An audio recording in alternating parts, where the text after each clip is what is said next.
성도 여러분, 우리 모두는 사명자입니다.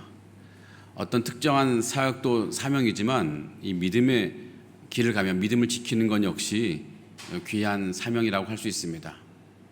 우리가 믿음의 길을 가면서 감당해야 될 많은 책임이 있는데 그런 것 하나하나가 모두가 귀한 사명인 것입니다. 가령 이 주일 예배를 꼬박꼬박 드리는 것도 너무나 귀한 사명입니다.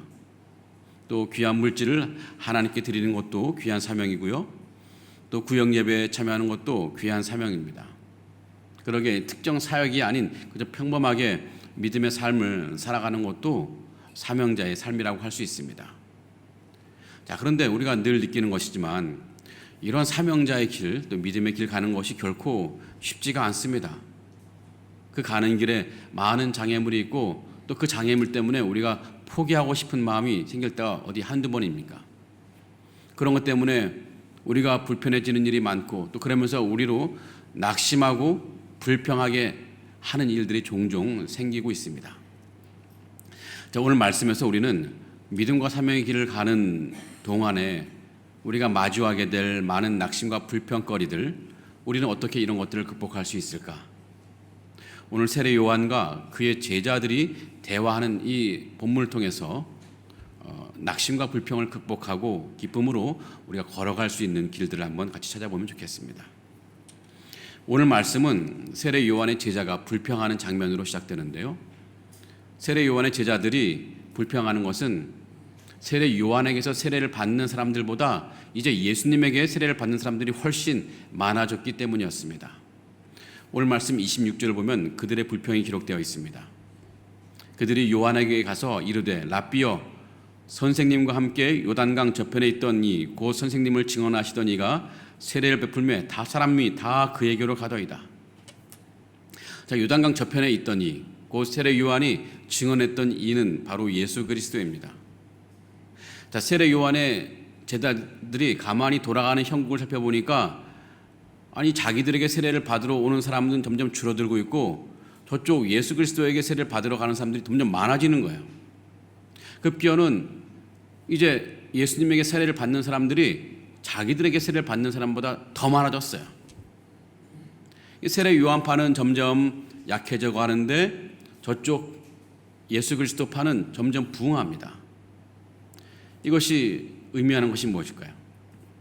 이제 세례 요한의 대중적인 기반이 점점 약화된다는 것이고 나아가서 세례 요한의 제자들의 입지도 그만큼 줄어들고 있다는 것입니다. 이 세례 요한의 제자들은 이런 현상을 보고 좀 낙심하고 불평을 하고 있습니다. 자, 그런데 이들의 불평은 갑자기 튀어나온 것 같지는 않습니다.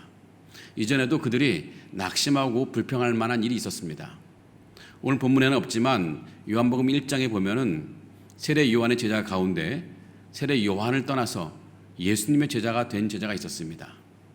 예수님의 제자 가운데 안드레와 요한이 원래 세례 요한의 제자였습니다. 그런데 세례 요한이 예수님을 향해서 하나님의 어린 양이로다 이렇게 외쳤을 때 안드레와 요한은 즉시 세례 요한을 떠나서 예수님에게 갔고 예수님의 제자가 되었습니다. 자, 자기 편 사람들이 자신들을 버리고 저쪽 편으로 간다면 이 남아있는 사람들 마음이 결코 편하지 않고 마음이 뒤숭숭할 겁니다. 자, 이렇게 가뜩이나 분위기가 뒤숭숭한데 이제 세례 요한보다 예수님에게 세례를 받는 사람들이 더 많아졌다는 사실에 이들은 더 낙심하고 더 불평을 하는 거죠. 그들이 낙심하고 불평하는 거 충분히 이해가 됩니다. 요단강에서 처음 세례를 주기 시작한 사람은 예수님이 아니라 세례 요한이었습니다. 그러기에 세례에 관한 한 세례 요한이 예수님보다 더 정통성이 있는 것처럼 보입니다. 게다가 예수님도 세례 요한에게 와서 세례를 받은 적이 있습니다. 그러니 이 세례 요한의 제자들의 관점에서 보면 예수님도 세례 요한의 제자처럼 보입니다. 그런데 그 제자가 독립해서 어떤 파를 형성했는데 그 세력이 점점 커져서 스승인 세례 요한 세력보다 더 커졌어요. 세례 요한은 점점 그 파는 점점 쇠하여지고 예수님 파가 점점 흥해지는 것이 세례 요한의 제자들에게는 영 불편한 것입니다. 그런 면에서 이들이 불평하는 것 어느 정도 이해가 됩니다. 자, 하지만 여러분, 이 세례 요한의 제자들이 불평하는 모습이 어떻게 보입니까? 우리가 한 걸음 물러나서 큰 그림을 본다면 결코 좋아 보이지 않습니다. 이해가 되지만, 한편으로 분명히 이해가 되지만 다른 한편으로는 좀 안타까운 마음이 들지요. 하나님이 주신 그 귀한 사명을 위해 정말 헌신하고 수고하면서도 결국 책망을 받는 모습이 너무나 안타깝죠. 더욱 안타까운 것은 그들의 불평이 자칫 그들의 쌓아왔던 모든 수고와 사명을 감당했던 모든 수고들이 자칫 물거품이 될 수도 있다는 것 때문에 더욱 안타까운 거예요. 자, 그렇다면 이들이 불평하는 근본적인 이유는 뭘까요? 두 가지 정도 생각해 볼 수 있는데요. 첫 번째로는 그들은 자신의 사명이 무엇인지 정확히 몰랐다는 것에 있습니다. 자신의 사명이 정확히 무엇인지 몰랐기 때문에 자신들의 눈앞에 벌어지는 이 현상에 쉽게 불평을 하고 있는 거예요. 그들 눈앞에 벌어지고 있는 현상이 무엇입니까? 사람들이 예수님에게로 점점 몰려가는 것인데요. 어쩌면 당연한 현상이고 어쩌면 가장 바람직한 현상일 수 있습니다. 애초에 세례 요한이 자신의 사명을 감당할 때 추구했던 것이기 때문입니다. 그런데 세례 요한의 제자들은 이런 현상에 대해서 불평을 하고 불편한 마음을 갖는 거예요. 그들은 어쩌면 자신들에게 주어진 사명이 세례 요한을 중심으로 세상을 변화시키고 세례 요한을 중심으로 세상 모든 사람을 회개시키는 것으로 생각했을 것입니다. 그래서 세례 요한이야말로 그들이 오랫동안 기다려왔던 그리스도가 아닌가 그런 마음을 기대하는 마음을 갖고 사역을 시작했을 것입니다. 하지만 그것은 오해였습니다. 세례 요한은 그리스도가 아니었습니다. 그들의 사역은 세상을 구원하는 그리스도의 사역이 아니었어요. 그리스도의 사역이 자신들의 사명이 아닌데 마치 그들이 자신이 그런 사명을 받은 것처럼 생각했던 것 같습니다. 그러다 보니까 그들이 보기에 예수님이라는 이 엉뚱한 사람이 그리스도라고 나타나서 그리스도의 역할을 하니 자신들이 지금까지 공들인 이 모든 사명 아무것도 아닌 것처럼 보이는 거예요. 그것이 그들의 문제였습니다. 그들은 자신의 사명을 명확하게 알지 못해서 생긴 오해였던 것입니다. 저는 이 주일 강단에서 말씀을 전해야 하는 목회자이지만 저는 여기 계신 찬양대원들이 늘 부럽습니다. 정말 부러워요. 예전에 제가 청년 시절 12년 동안 찬양대원 베이스로 참여한 적이 있었는데요. 저는 이 찬양대에서 함께 연습하고 예배 시간 찬양할 때 너무너무 행복했습니다. 찬양대원들이 찬양하는 대부분 성가고 지금서 제가 지금 다 웬만하면 다 알아요. 그러다 보니 찬양대가 찬양할 때마다 제가 같이 입으로 따라하곤 했는데 제가 늘 참여하고 싶은 사역이 바로 이 찬양대 사역입니다. 자, 그런데 만약 제가 이 주일날 이렇게 찬양대 참여하고 싶다고 찬양대 주의자에게 가서 저를 찬양대원으로 뽑아주세요 라고 한다면 어떻게 될까요? 이지영 집사님 뽑아주시겠습니까? 뽑아준다는데 우리 전혜승 집사님은 단칼에 거절할 것 같습니다. 자, 그런데 제가 이 거절당했다고 해서 불평을 한다면 제가 그 불평이 정당한 불평일까요? 누가 봐도 터무니없는 불평이겠죠. 아니, 담임 목사가 주일 예배 때 설교 자리에 서야지 왜 저 자리에 서서 있느냐 하는 것이 그런 문제가 생기는 거죠. 만약에 제가 불평을 한다면 그것은 저의 사명이 무엇인지 잘 몰라서 내뱉는 불평일 것입니다. 자신의 사명이 무엇인지 명확하게 잘 모를 때 우리는 사명을 감당하다가도 쓸데없는 불평을 할 수가 있습니다. 세례 요한의 제자들이 그랬습니다.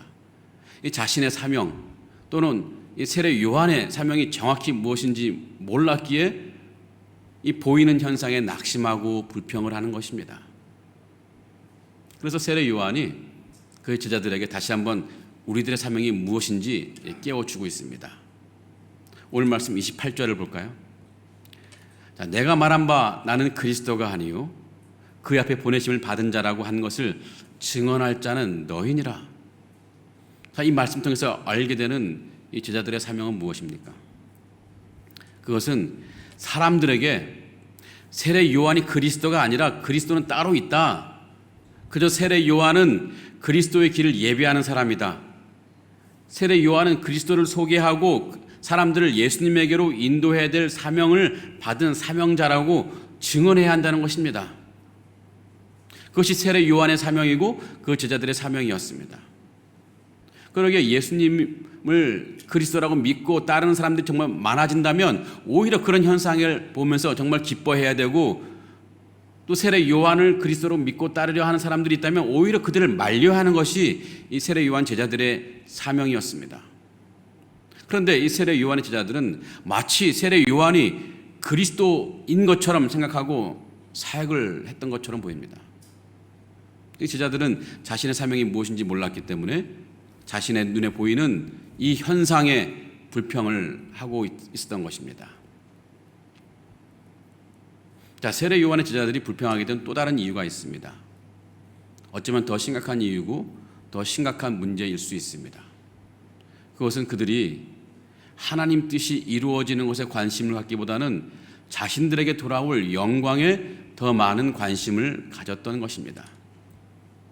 하나님을 위한 사역을 통해서 하나님의 뜻을 이룬다고 말은 그렇게 하지만 그 과정에서 자신에게 어떤 돌아올 이익이나 영광을 은근히 기대하는 마음이 있었던 것 같아요. 그러기에 세례 요한의 대중적인 기반이 점점 약화되고 자신들의 입지가 줄어드는 것에 대해서 불평을 하고 있는 거거든요. 자, 이것은 사실 어떤 사명자라도 범하기 쉬운 불평입니다. 하지만 이것은 사명자가 주의해야 될 자기중심적인 사역 성향입니다. 자기중심적인 사역 성향. 겉으로는 하나님 뜻을 이루는 열심을 낸다고 하지만 그 바탕에는 은근히 자신의 이름이 드러나기를 원하고 자신에게 영광이 돌아오기를 원하는 이 자기중심적 사역 성향을 우리는 늘 조심해야 하는 것입니다. 자기중심적인 마음으로 사역을 하는 사람은 자신이나 자신이 속한 그룹이 모든 사역의 중심이 되어야 한다고 생각하고, 또 그 이 자신이나 자신 속한 그룹이 영광을 받을 수 있도록 사람들의 주목을 받고 사람들의 인정을 받아야 한다고 그렇게 생각하고 있습니다. 자, 많은 한 교회 여러 교역자들이 있는데 자신이 아닌 다른 교역자가 사역을 잘하고 또 설교를 너무 잘해서 사람들이 그 목사님이 설교할 때마다 뭐 아멘하고 은혜 받았습니다 말하는 다른 목사들이 그런 말 들을 때 또 다른 목사는 마음이 굉장히 불편해질 수 있습니다. 우리 교회는 그런 분은 없지만 불편해질 수 있습니다. 교사들 가운데 어떤 교사가 맡고 있는 아이들이 시간이 갈수록 영적으로 점점 성숙해지고 또 정말 그 아이들을 정말 사랑하는 마음 때문에 계속 아이들이 몰려들어요. 그 반만 계속 붕해요. 그런 옆반에서 그런 반이 보이면 다른 선생님들 괜히 서운해질 수 있습니다. 또 찬양팀에서 누군가가 솔로로 찬양하는데 사람들에게 너무 많이 감동을 줬어요. 사람들이 아멘하며 예배 끝나자마자 너무 깊은 은혜 받았습니다 막 이렇게 칭송하니까 옆에 있던 다른 찬양팀원들은 시무룩해집니다. 우리 교회는 없습니다만 그런 교회도 있다는 거예요. 자, 분명히 성도들이나 아이들이나 또 예배 시간 찬양대 찬양을 통해서 하나님께 기쁨이 되는 일인데, 내가 아닌 다른 사람을 통해서 이런 일들이 일어나면 괜히 내 마음이 불편해지는 것, 이것이 자기중심적 사역 성향입니다. 모든 일이 자기가 주인공이 되어야 되고 자기 중심으로 돌아가야 한다는 이 마음,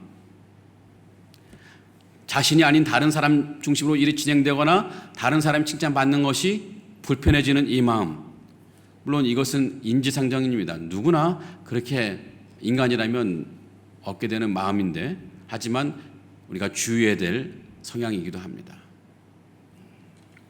제가 미국의 한인교회에 있으면서 교회가 쫙 갈라지는 장면을 보았습니다.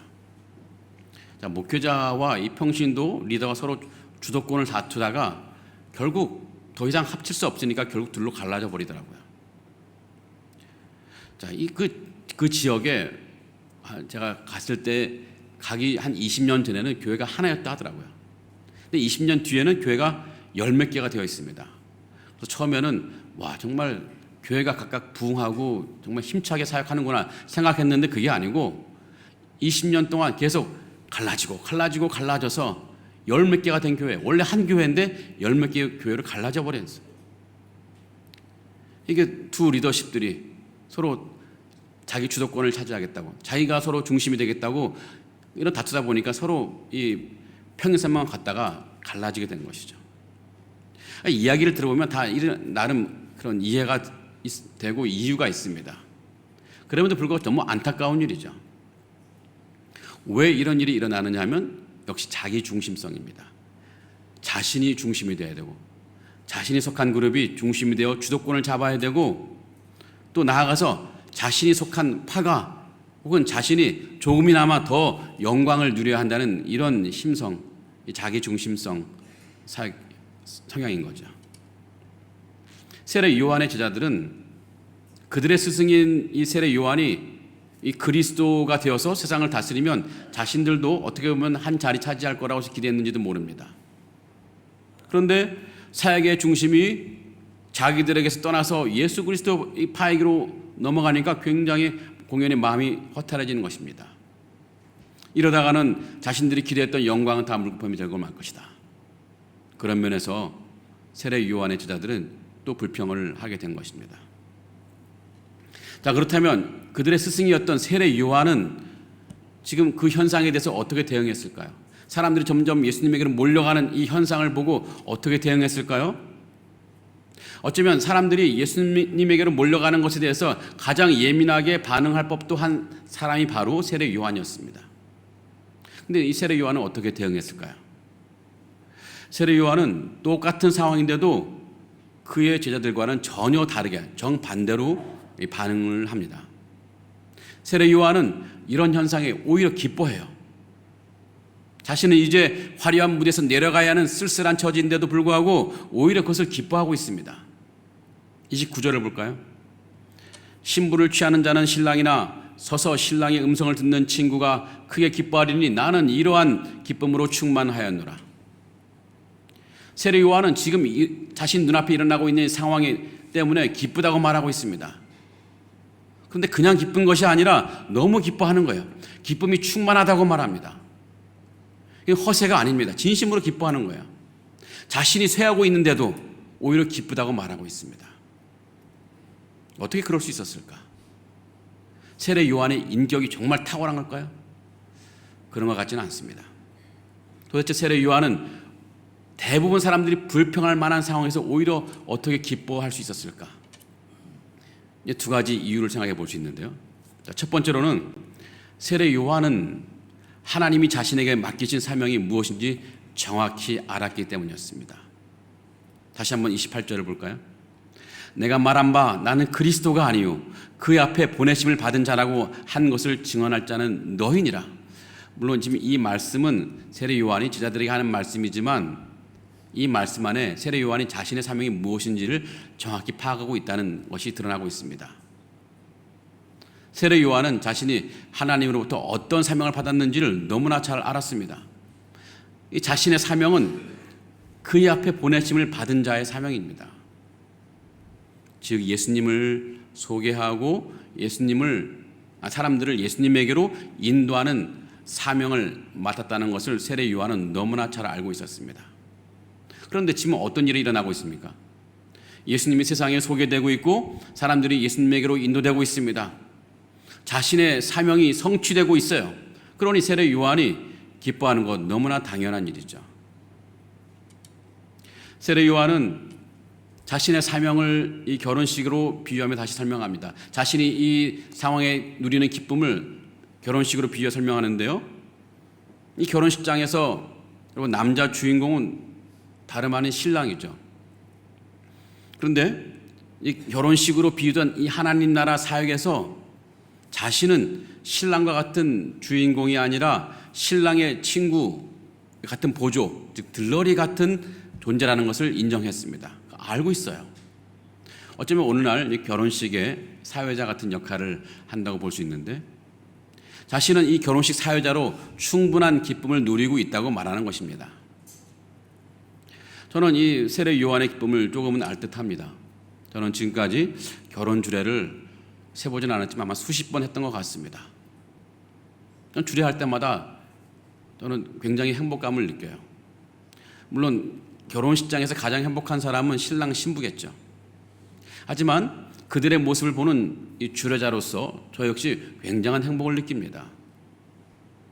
제가 보니까 요즘 신랑들은 뭐 원래 인물 자체가 멋있지만 또 화장하고 멋있는 옷 입고 뭐 하여튼간 해서 너무 멋있어요. 정말 결혼식장에서 가장 멋진 사람이 있으면 바로 신랑일 거라고 봅니다.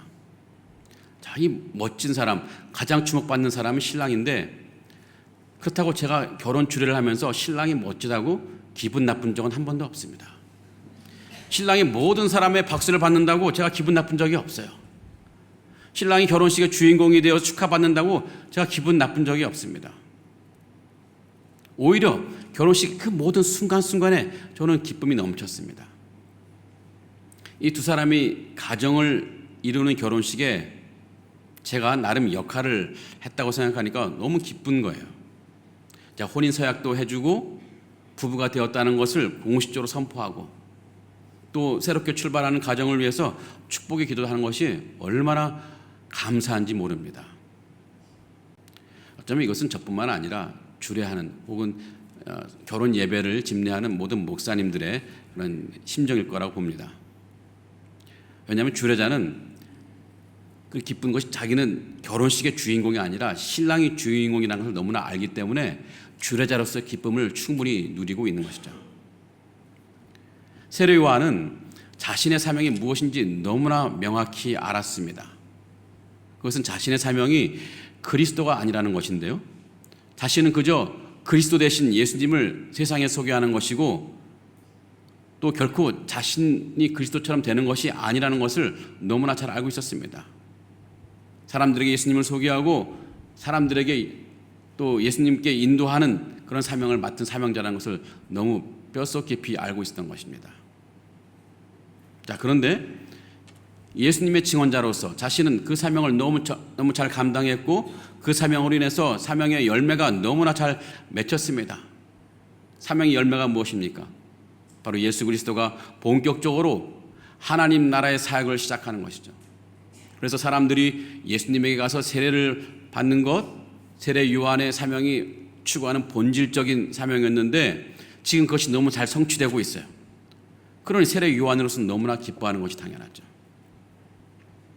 사랑하는 성도 여러분, 우리가 사명을 감당할 때 이 사명을 감당함으로써 내가 얼마나 사람들에게 인정받느냐 너무 관심을 갖지 않으면 좋겠습니다.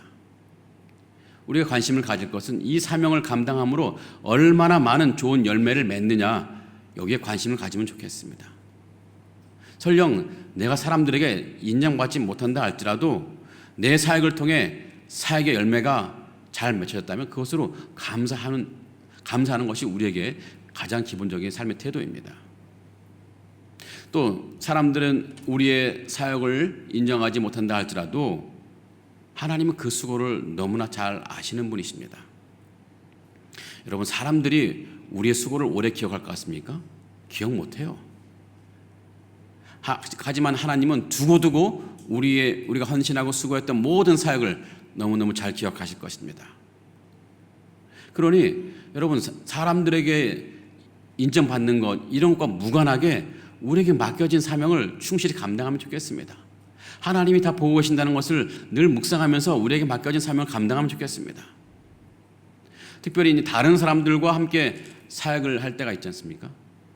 그때 내가 중심이 아니라 다른 누군가가 중심이 되어 좋은 열매를 맺어졌다면 역시 기뻐할 수 있으면 좋겠습니다.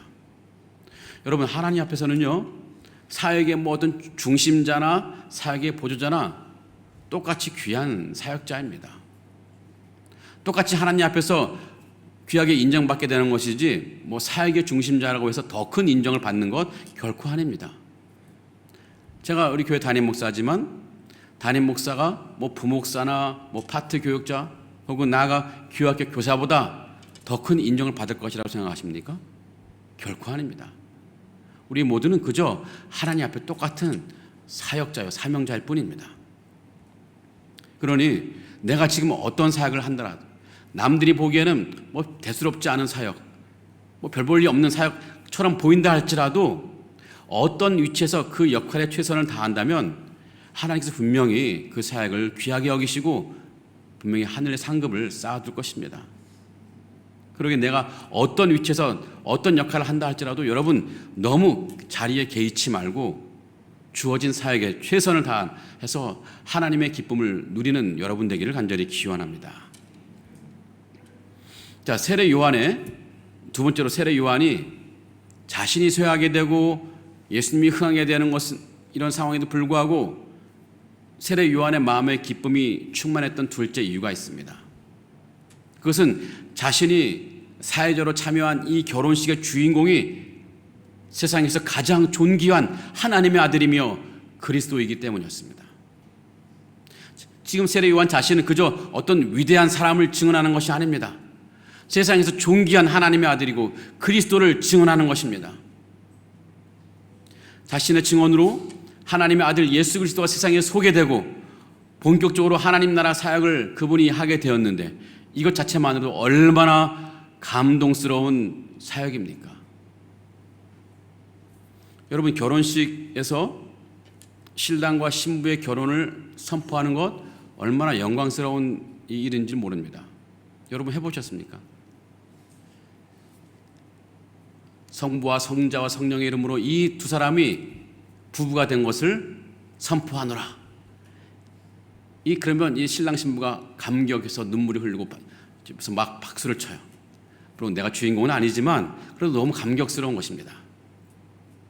세례 요한은 자신이 사회자 혹은 주례자로 이 결혼식에 참여했는데, 그 신랑이 누구냐면 천지 만물을 지으신 하나님의 아들 예수 그리스도입니다.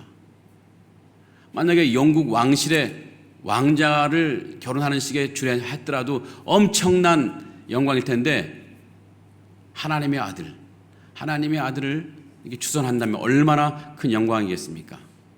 세상의 역사를 완전히 바꿔놓은 예수 그리스도 이 하나님 나라 사역, 이 구원 사역에 세례 요한이 초대받아서 사회자 또는 이 주례자로 사역한다는 것 자체가 엄청난 감격이며 기쁨일 것입니다.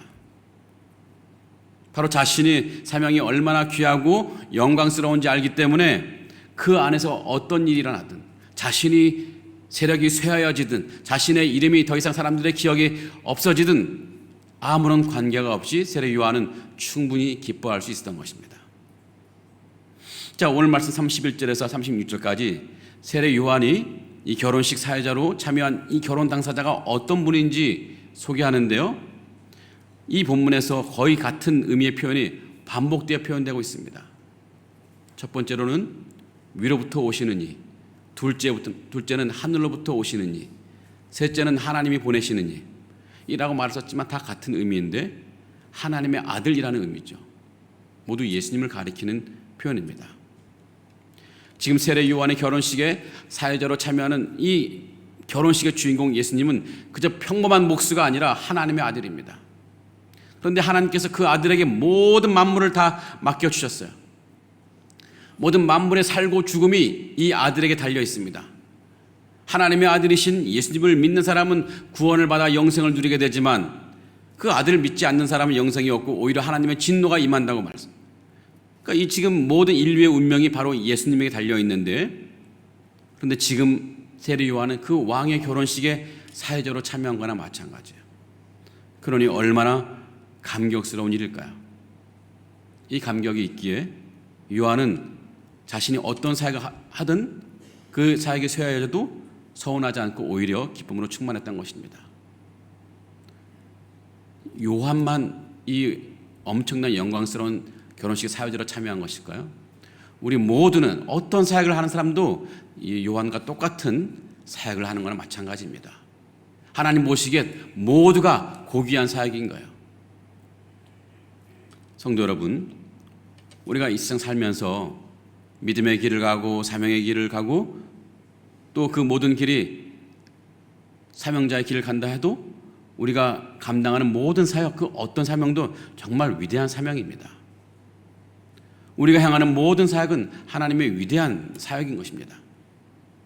우리가 믿음의 길을 가는 것, 특별히 우리가 지금 예배도 사역이라고 했는데 이 사역이 역시 정말 위대한 사역인데, 왜냐하면 그것은 모든 천지 만물을 창조하신 하나님, 또 그 아들 예수 그리스도 성령 하나님을 섬기는 일이기 때문에 이런 일보다 더 귀한 사역이 어디 있습니까? 또 어느 사역도 하나님의 귀한 사역이 아닌 것이 없습니다. 여러분은 지금 그 사역에 참여하고 있습니다.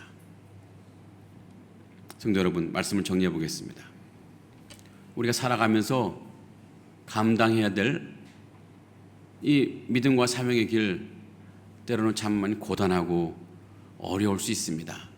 하지만 우리가 가야 하는 길입니다. 반드시 가야 될 길입니다. 그런데 그 길에서 우리는 낙심할 만한 일도 만나게 될 것이고 불평할 만한 일도 만나게 될 것입니다. 그런 일이 생기는 이유는 뭡니까? 사람의 인정을 잘 받지 못하기 때문일 것입니다. 여러분, 우리가 그 가는 길에 너무 사람의 인정에 너무 신경 쓰지 않으면 좋겠습니다. 그저 하나님의 인정만 바라고 가시면 좋겠습니다. 여러분, 사람의 인정 그거 아무것도 아닙니다. 여러분, 인정하다가도 조금 마음이 틀려지면 딱 돌아서는 것이 사람의 마음인 거예요. 하지만 하나님의 인정은 변함이 없습니다.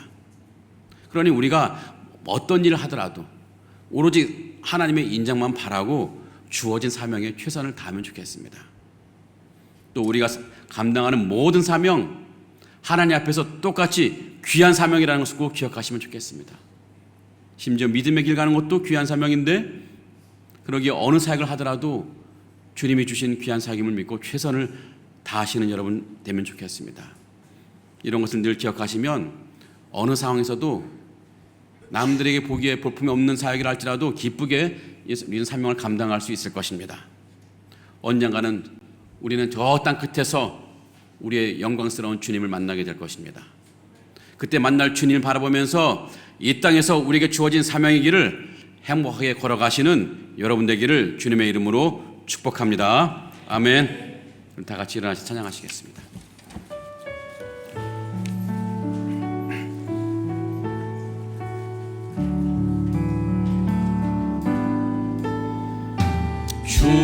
주께서 주신 동산에 땀 흘리며 씨를 뿌리며 내 모든 삶을 드리리. 날 사랑하시는 내 주님께 비바람 앞을 가리고 내 육체는 쇠잔에 져도 내 모든 삶을 드리니 내 사모하는 내 주님께 땅 끝에서 주님을 맞으리. 주께 드릴 열매 가득한 꽃 땅 끝에서 주님을 배우리. 주께 드릴 노래 가득한 꽃 주의 모든 끝 찬양하라. 주님 오실 길 예비하라. 땅의 모든 끝에서 주님을 찬양하라. 영광의 주님 곧 오시리라. 아멘, 아멘, 아멘. 우리 합심 좀 같이 읽고 기도하도록 하겠습니다. 같이 읽겠습니다. 우리에게 주어진 믿음의 길과 사명의 길을 갈 때 사람들이 몰라줘도 하나님의 인정을 바라며 감사함으로 그 길 가게 하옵소서. 아멘. 우리에게 맡겨진 어떤 사역도 하나님의 위대한 사역임을 인정하며 늘 충만한 기쁨으로 사역하게 하옵소서. 아멘. 상하이 안은연합교회에 합당한 예배 주소를 허락하시고 그와 관련된 모든 문제를 주님의 능력으로 해결하여 주옵소서. 아멘. 이런 기도점을 가지고 저를 따라하면 주님 부르시기도 하겠습니다. 주여 은혜를 주옵소서. 주여 은혜를 주옵소서. 함께 기도하겠습니다. 살아계신 하나님, 우리 살아가는 동안 주님 맡겨주심을 삶을 감당하는 것, 참 우리에게 주어진 믿음의 길을 가는 거 쉽지 않습니다. 하나님, 그래서 힘들어서 낙심하고 불평할 일도 있습니다. 사람들이 인정하지 않아 서러울 때도 믿습니다. 하지만 그때도 하나님 우리를 붙들어 주셔서 낙심하지 않게 붙들어 주시고 불평하지 않도록 하나님 우리를 인도하여 주시옵소서. 하나님, 주님의 은혜를 우리에게 내려주셔서 주님이 우리와 함께 늘 하시면 믿게 해주시고 하나님이 우리의 수고를 늘 다하신다는 것을 느끼며 살게 하여 주시옵소서. 그리하여서 어떤 어려움이 온다 할지라도, 이 사명을 감당하는 동안 어떤 고난이 온다 할지라도 하나님 이 땅 살아갈 동안 주님이 우리가 허락하신 이 귀한 믿음의 길, 사명의 길 끝까지 인내하며 살아가는 우리 인생 되게 하여 주시옵소서. 또한 주님이 우리에게 주신 그 어떤 사명도 세상 그 어떤 것보다 귀하다는 것을 인정하며 우리에게 맡겨진 사명, 주님 언제까 주님 만나는 날까지 승리의 면류관 바라보며 아버지 그 고귀한 사명을 감당하게 하여 주시옵소서. 감사함으로 기쁨으로 우리에게 주어진 이 믿음의 길과 사명의 길을 걸어갈 수 있도록 하나님 축복해 주시옵소서. 하나님, 간절히 원하옵기는 우리 교회 예배처소 문제를 주님께서 해결하고 계신 줄 믿습니다. 모든 과정에서 하나님의 은혜가 충만하게 채워줄 줄 믿습니다. 주여 우리에게 은혜를 베풀어 주시옵소서. 우리는 믿음으로 기다리며 주님의 역사를 바라보게 하여 주시옵소서. 그리하여 하나님의 위대한 역사를 우리 다음 세대들도 보고 하나님께 어떻게 우리 교회를 은혜 내려주시는가를 기억하며 주님을 찬양하는 교회가 될 수 있도록 하나님 인도하여 주시옵소서. 오직 주님의 은혜만을 우리가 바라보니 주여 우리에게 은혜를 허락해 주시옵소서. 살아계신 하나님, 우리에게 믿음 주시고 구원의 은혜 주심을 감사를 드립니다. 또한 사명을 주셔서 그 길로 가게 하심도 감사를 올려드립니다. 하지만 우리 주 하나님, 우리가 살아가는 동안 주님이 맡겨주신 사명을 감당하는 것이 얼마나 어려운지, 또 우리에게 주어진 믿음의 길을 걸어가는 것이 얼마나 어려운지, 그래서 힘들고 낙심하고 불평할 때가 많이 있습니다. 때로는 사람들에게 인정받지 못해서 서운할 때도 있습니다. 하지만 하나님, 우리의 마음을 붙들어 주셔서 어떤 상황에서도 낙심하지 않게 하시고 불평하지 않게 하시고 오직 주님만 바라보는 인생 될 수 있도록 축복해 주시옵소서. 주님의 은혜를 우리에게 늘 내려주셔서 주님이 우리와 함께 계심을 우리가 확신하게 하시고 하나님이 우리의 수고를 다 아신다는 것도 역시 확신하며 살아가는 인생 되게 하여 주시옵소서. 그래서 어떤 어려움이 온다 할지라도 이 땅 살아가는 동안에 주님이 우리에게 주신 이 귀한 믿음의 길과 사명의 길을 끝까지 감당하며 인내하며 살아가는 인생 되게 하여 주시옵소서. 또한 주님이 우리에게 주신 그 어떤 사명이라도 어떤 믿음의 길이라도 하나님이 우리에게 주신 가장 귀한 사명의 길임을 우리가 믿습니다. 언젠가 주님 만나는 날 우리가 이 고귀한 사명을 감당했을 때 승리의 면류관을 우리에게 주실 줄 믿습니다. 하나님, 그 귀한 면류관을 바라보며 오늘 우리에게 주어진 이 귀한 이 사명의 길을 감사함으로 기쁨으로 걸어갈 수 있도록 우리를 든든히 붙잡아 주시옵소서. 하나님, 간절히 원하옵기는 우리 교회 예배처소 문제를 주님께서 지금 해결하고 계신 줄 믿사오니 하나님 우리에게 은혜를 베풀어 주시옵소서. 모든 과정에서 하나님의 은혜가 충만하게 채워줄 줄 믿습니다. 우리가 믿음으로 기다리며 주님의 역사를 바라보게 하여 주시옵소서.